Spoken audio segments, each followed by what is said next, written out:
Who do you trust? And more importantly, should you? Not everyone has your best interests at heart. Some people uplift you, while others drain your energy, deceive you, or lead you astray. Trusting the wrong people can cost you time, peace of mind, and even your sense of self. The ancient Stoics, Marcus Aurelius, Seneca, and Epictetus, knew that while we can't control others, we can control who we allow into our lives. They believed that surrounding ourselves with the right people is essential to cultivating wisdom, virtue, and inner peace. In this video, we'll explore 8 types of people you should never trust, how to recognize them, and how Stoicism can help you protect yourself from their influence. Let's begin. Number 1. The Flatterer. Those who say what you want to hear. The flatterer is someone who tells you what they think you want to hear, often to win your favor or gain some personal benefit. In a world driven by social media likes, status updates, and external validation, the temptation to indulge in flattery is ever present. The flatterer may praise your achievements, echo your ideas, or even align with your opinions, but their intentions are not rooted in truth.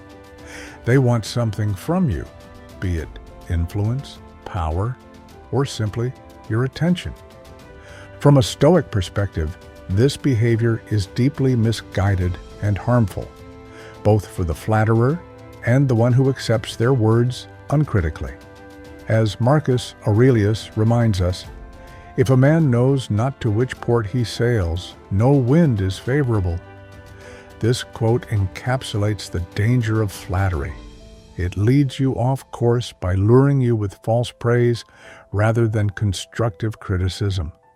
Flattery strokes the ego, making us feel good momentarily, but it does not help us grow or become better versions of ourselves. In fact, it can blind us to our own shortcomings and reinforce unhealthy patterns of behavior. The Stoic practice of self-reflection and honest self-assessment is essential when dealing with such individuals. A true Stoic values truth over comfort. As Epictetus teaches, it is not things themselves that disturb us, but our opinions about them. If we accept flattery without skepticism, we are allowing our perceptions of ourselves to be shaped by external factors, rather than cultivating our own inner understanding.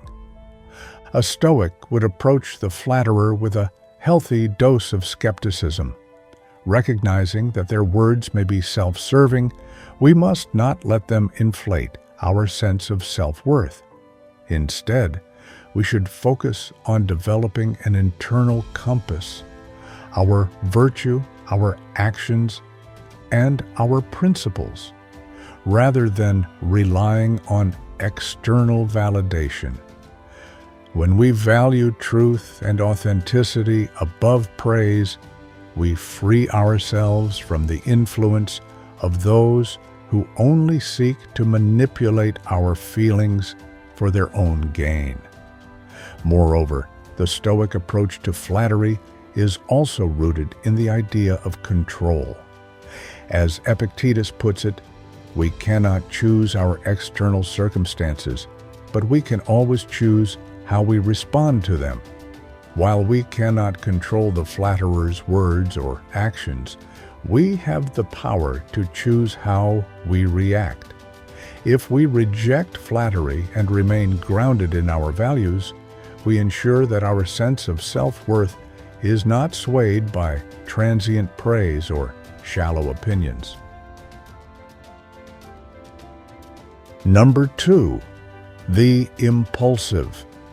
Those who act without thinking. The impulsive person is driven by immediate desires, acting without consideration of the consequences or the broader context. In modern life, we see impulsivity in everything from snap decisions to rash spending and even hasty reactions in relationships. The impulsive individual is quick to act, but rarely takes the time to reflect on the impact of their actions.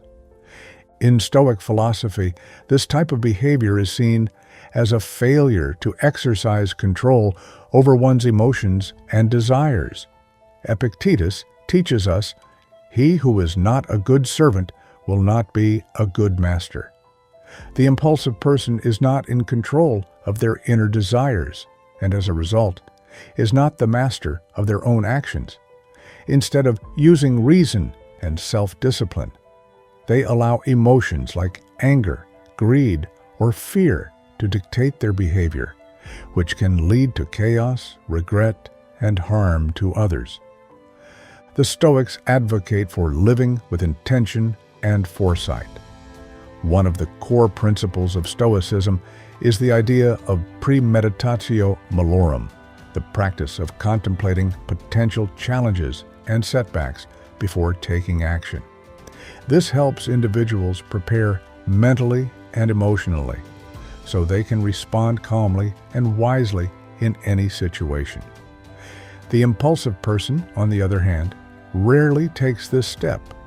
They act in the heat of the moment, driven by their immediate desires, without considering how their actions may affect their long-term goals or relationships.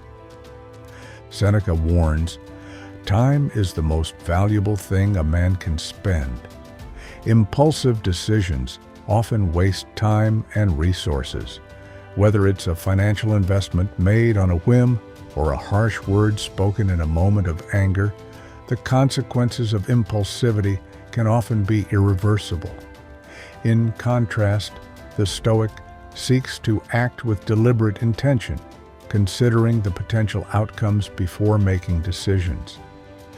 This is not to say that a Stoic is never spontaneous, but that their spontaneity is guided by wisdom, not unchecked impulse. The Stoic approach to impulsiveness involves cultivating mindfulness and patience. As Marcus Aurelius reminds us, "Be like the rock that the waves keep crashing over. It stands unmoved, and the raging of the sea falls still around it." By practicing mindfulness, the Stoic remains unshaken by external forces and is able to respond thoughtfully to challenges rather than react impulsively. This calmness and clarity of mind allow them to make better decisions, avoid unnecessary conflict, and maintain their peace of mind. In dealing with the impulsive person, a Stoic would approach them with understanding, but also with caution. They would recognize the danger of allowing impulsivity to dictate their own actions and would instead strive to guide their interactions with calm reason. The Stoic would be patient, allowing time for reflection before responding, and would prioritize actions that align with their long-term goals rather than immediate gratification. Number 3. The dishonest, those who deceive for personal gain. The dishonest person is often difficult to detect because their falsehoods may be subtle, wrapped in half-truths or cleverly manipulated facts. These individuals may deceive for a variety of reasons, perhaps to gain power, secure personal benefits, or manipulate situations in their favor. In a world where image and reputation sometimes take precedence over integrity, the temptation to bend the truth can seem appealing to many. But for the Stoic, honesty and integrity are pillars of a virtuous life, and deception represents not just a failure of character, but a betrayal of one's inner moral compass. Epictetus said, "A good character is not a thing that can be acquired quickly, nor is it something that can be easily lost." The Stoic's commitment to virtue is long-term and steadfast. A person who is dishonest is not just misrepresenting facts. they are failing to align their actions with their true nature. When a person deceives, they compromise their character, and over time, this erosion of integrity leads to an even deeper corruption of the self. Trust, once lost, is difficult to rebuild, and the dishonest person will ultimately find themselves isolated and devoid of real connection. In Stoic thought, our actions reflect our internal values. Seneca states, "It is not that we have a short time to live, but that we waste a lot of it. Every moment we spend in dishonesty is a moment wasted, for it distances us from our true selves and from our purpose." The Stoics advocate for living in alignment with nature and truth, actions that build our character and lead to lasting fulfillment. A dishonest person, however, is caught in a cycle of short-term benefits at the cost of long-term peace and trust. For the Stoic, the solution to dealing with dishonesty is to focus on what is within one's control, our own integrity and actions. We cannot control the dishonesty of others, but we can choose to stand firm in truth. When we interact with the dishonest, we must recognize their actions for what they are and guard ourselves against being drawn into their webs of deception. As Marcus Aurelius teaches, the best revenge is to be unlike him who performed the injury. Rather than retaliating or participating in deceit, the Stoic remains steadfast in their pursuit of virtue, choosing honesty and transparency at all times. The Stoic's response to dishonesty is rooted in detachment, not just from the dishonest person, but from the desire for external validation or outcomes. We don't engage with the dishonest for personal gain or revenge, but remain focused on maintaining our own virtuous actions. Over time, this unwavering commitment to truth protects the Stoic from the corrosive effects of dishonesty and strengthens their character. Number 4. The envious, those who resent your success. Envy is one of the most destructive emotions, both for the person who feels it and the one who is the object of it. Envious people resent the success or good fortune of others, and they may try to undermine or belittle those who have what they desire. In the modern world, we see envy manifest in everything from petty gossip to sabotage in the workplace. The envious person believes that your success diminishes their own, when, in reality, there is enough success to go around for everyone. The Stoics, however, understood that envy stems from a failure to grasp the nature of true happiness and virtue.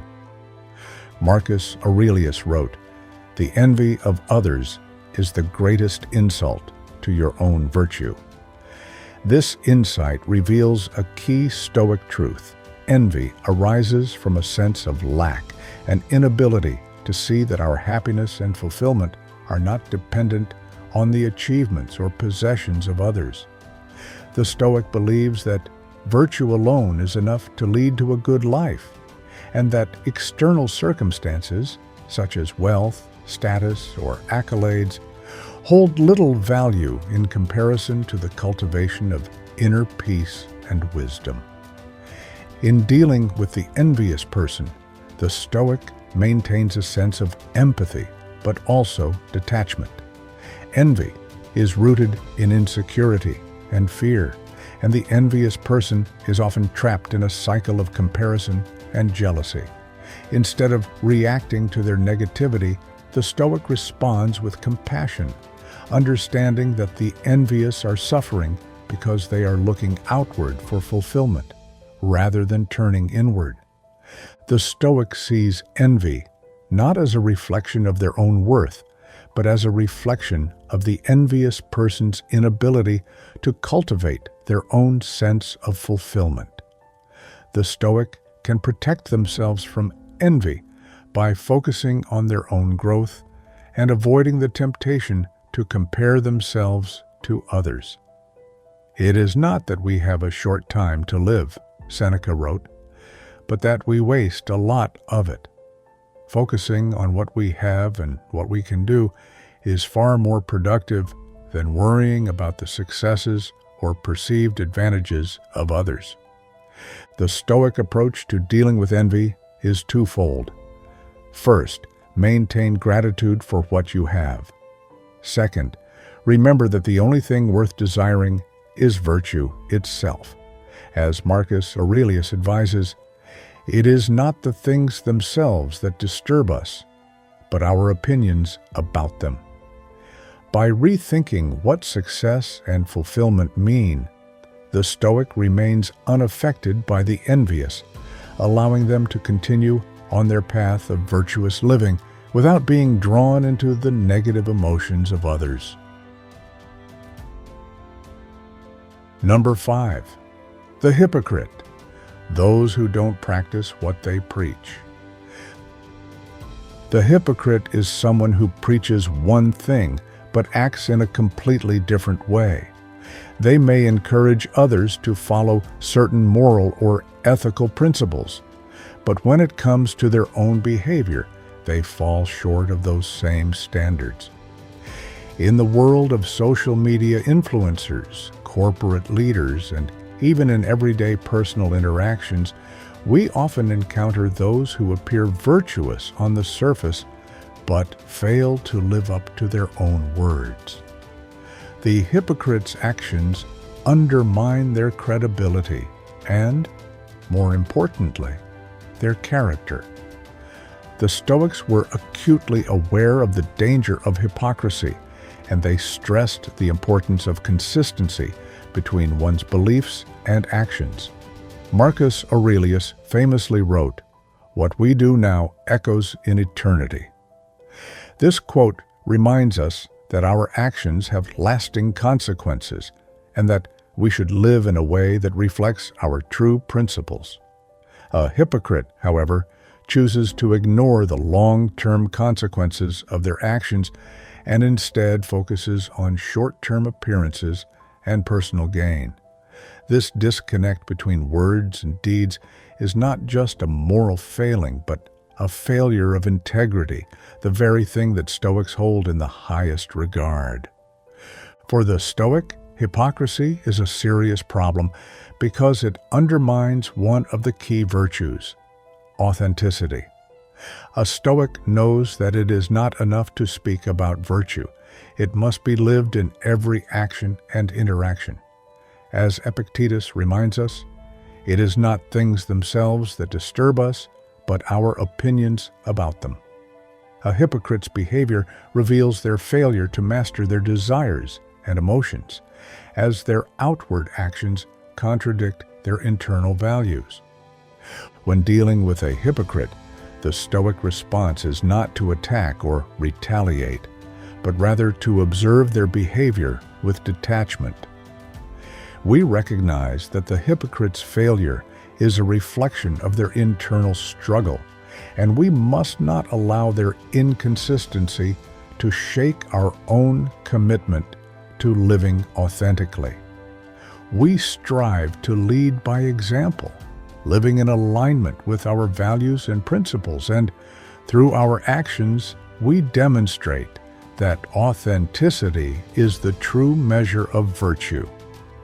The Stoic remains grounded in their commitment to live in accordance with nature, constantly striving to be the best version of themselves, irrespective of the hypocrisies of others.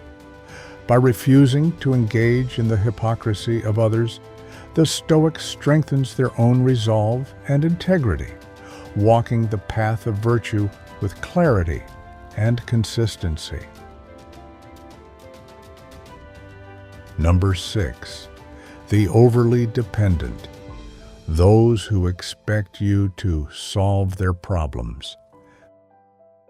The overly dependent person is someone who continually seeks your help without making any effort to resolve their own issues. They may look to you for emotional support, financial aid, or constant reassurance, but rarely take responsibility for their own lives or actions. While helping others in need is a commendable quality, the overly dependent person takes this to an extreme, draining your energy and resources while providing little in return. This type of relationship can become one-sided and ultimately toxic, as the overly dependent individual may refuse to grow or learn how to handle their own difficulties. From a Stoic perspective, this kind of dependency is a failure of self-reliance, an essential Stoic virtue. Epictetus famously said, "Wealth consists not in having great possessions, but in having few wants." The Stoic believes that happiness and self-sufficiency come not from external sources, but from an internal sense of control and mastery over one's own life. The overly dependent person, however, is constantly seeking external solutions, unable or unwilling to cultivate their own inner strength or resilience. The Stoics also recognize that our time and energy are finite resources, and we must choose wisely how we invest them. Seneca warns, "Time is the most valuable thing a man can spend." By constantly catering to the needs of the overly dependent person, we are neglecting our own goals and priorities, which diminishes the value of our time. The Stoic approach is to help others in a way that supports their growth and independence, not to enable their ongoing reliance on us. To deal with the overly dependent person, the Stoic approach involves setting clear boundaries. Helping them when they truly need support is one thing, but enabling their dependency by solving their problems for them is another. The Stoic understands that true help is not about doing things for others, but about teaching them how to solve problems on their own. As Marcus Aurelius wisely teaches, "You have power over your mind, not outside events. Realize this, and you will find strength." By encouraging the overly dependent individual to take responsibility for their own lives, we empower them to build resilience and self-sufficiency, just as we must do for ourselves. Number 7. The self-centered, those who only care about their own interests. The self-centered individual is one who prioritizes their own needs, desires, and ambitions over the well-being of others. They may act out of self-interest in a way that disregards the impact of their actions on those around them, whether it's in the workplace, in personal relationships, or in society. The self-centered person is focused solely on what benefits them, without regard for others' needs or feelings. In Stoic philosophy, this type of person is an example of someone who is disconnected from the core principle of sympathy, the idea that all human beings are interconnected and that one's actions should be guided by a sense of shared humanity. Marcus Aurelius teaches, "What is not good for the beehive cannot be good for the bee." The Stoic believes that true happiness and fulfillment come not from selfish gain, but from contributing to the common good and acting in harmony with others. The self-centered person, however, is trapped in a cycle of self-interest, unable to see beyond their own immediate desires. Epictetus reminds us, "Wealth consists not in having great possessions, but in having few wants." By constantly chasing after external rewards and recognition, the self-centered individual is rarely satisfied and is always in pursuit of something more, which ultimately leads to dissatisfaction and frustration. They are unable to cultivate contentment because their desires are boundless and disconnected from the natural order of things. For the Stoic, the antidote to selfishness is an attitude of gratitude and a deep understanding of what is truly valuable. As Seneca writes, "It is not the man who has too little, but the man who craves more, that is poor."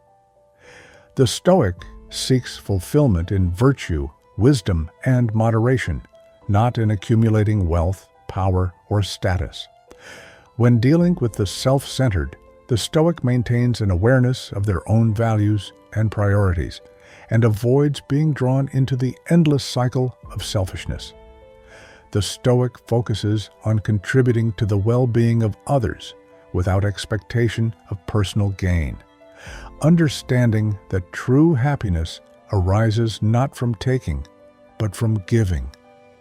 Dealing with the self-centered person requires patience and understanding.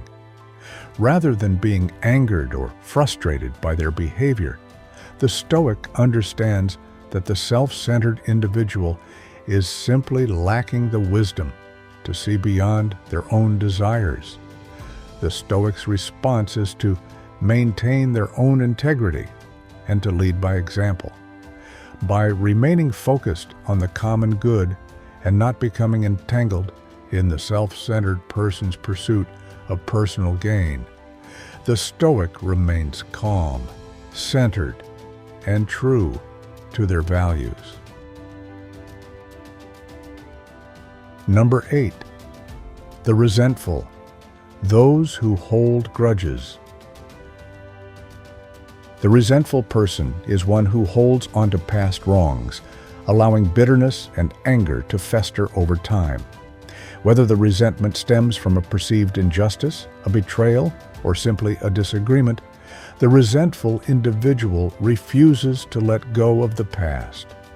They may harbor grudges for years, allowing these negative emotions to shape their actions and thoughts, often without realizing the toll it takes on their own well-being. The modern world is full of individuals who struggle to forgive, clinging to the belief that holding on to their anger is somehow justifiable. For the Stoic, holding a grudge is an impediment to personal growth and inner peace. As Marcus Aurelius wrote, "How much time he gains who does not look to the past, nor frets about the future, but devotes himself to the present." Resentment ties us to the past and prevents us from living in the present moment. By holding on to past grievances, we allow ourselves to be controlled by emotions that no longer serve us, and we relinquish our ability to move forward with clarity and purpose. The Stoic also teaches that resentment is rooted in the belief that we have been wronged in some way. Epictetus teaches, "It is not things themselves that disturb us, but our opinions about them." By choosing to hold on to a grudge, we are allowing our opinions about the past event to shape our emotional state. The Stoic response is not to deny that harm may have been done, but to recognize that we have the power to choose how we respond to that harm. Holding on to resentment only harms ourselves, not the person who wronged us. In dealing with the resentful person, the Stoic response is to approach them with compassion and understanding. The resentful individual is often a prisoner of their own emotions, unable to see beyond their pain. Instead of engaging in conflict or escalating their bitterness, the Stoic seeks to show the way of forgiveness, understanding that letting go of resentment frees both the self and others. As Seneca wisely noted, "No man is free who is not master of himself." By mastering our own emotions, we free ourselves from the grip of resentment and make room for peace and growth. Navigating relationships requires wisdom and discernment. The Stoics understood that while we can't control how others behave, we can control who we allow into our lives. The 8 types of people we should never trust: the flatterer, the impulsive, the dishonest, the envious, the hypocrite, the overly dependent, the self-centered, and the resentful, can drain our energy, compromise our values, and disrupt our inner peace. But Stoicism teaches us to stay grounded. Rather than reacting with anger or resentment, we focus on what we can control: our actions, our mindset, and the boundaries we set. As Marcus Aurelius said, "The best revenge is to be unlike him who performed the injury." By choosing our company wisely and prioritizing virtue over validation, we create space for meaningful, supportive relationships that align with our growth and values. True peace isn't found in the approval of others. It's found in mastering ourselves. If you found this video helpful, please like and share it to spread the wisdom of Stoic philosophy. Don't forget to subscribe so you won't miss future videos on Stoic living and personal growth. Thank you for watching, and I wish you strength on your journey.